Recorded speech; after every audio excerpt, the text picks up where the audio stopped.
Ito yung huling update natin dito sa may barangay Santa Maria, San Pablo, Laguna. Nasadya namang napakahaba na ng nagagawa dito at malapit na itong matapos hanggang sa may Chaong Interchange. At ngayon naman ay papasadahan natin itong banda rito sa may Santo Tomas, Batangas.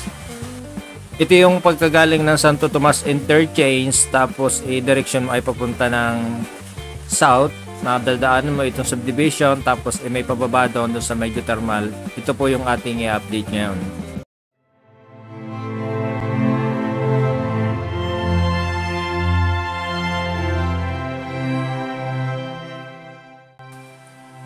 Ito yung box tunnel dito sa may barangay San Rafael, Santo Tomas, Batangas. Ang box tunnel na ito ay planong daanan ng mga residente na dito nakatira sa lugar na ito.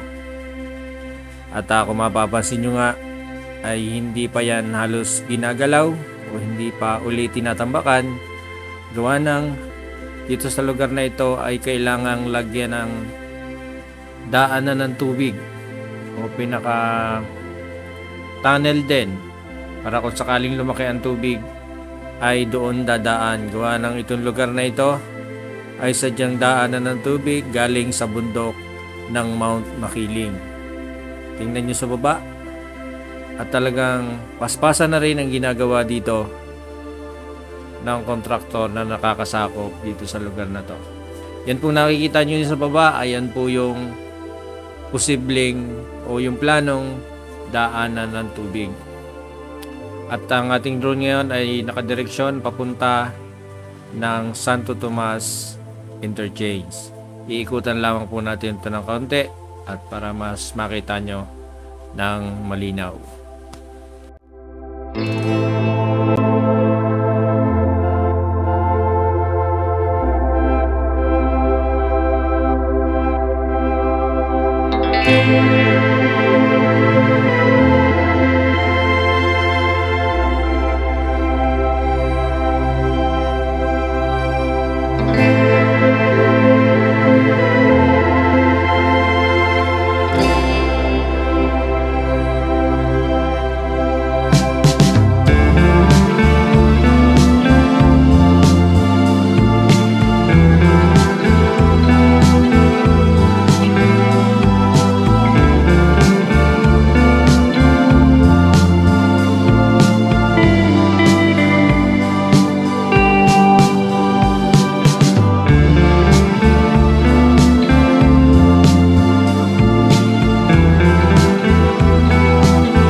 Yan pong natatanaw nyo yan, ayan po yung sa may Santo Tomas Interchange. Hindi nga lang natin masyadong malapitan, gawa ng masyadong malayo na ang ating drone.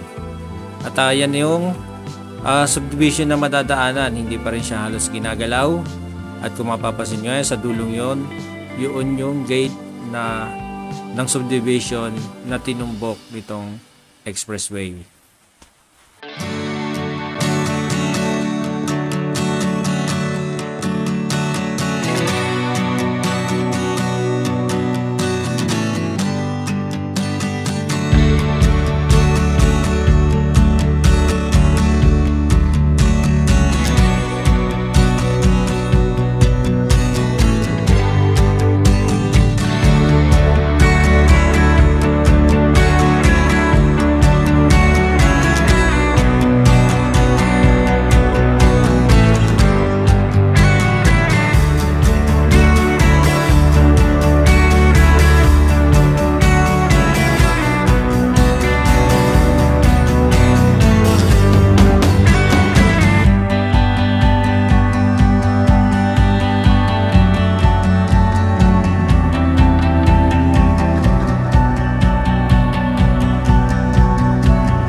Okay mga boss, at yan, nandito na naman ako kay ate na dinadaanan ko dito pagka ako'y nadaan dito sa may Mount Makiling, Barangay San Rafael, Santo Tomas, Batangas. At si ate ay dinaanan ko gawa ng pagka sadya ako'y nagpunta dito walang ibang dadaanan kundi siya.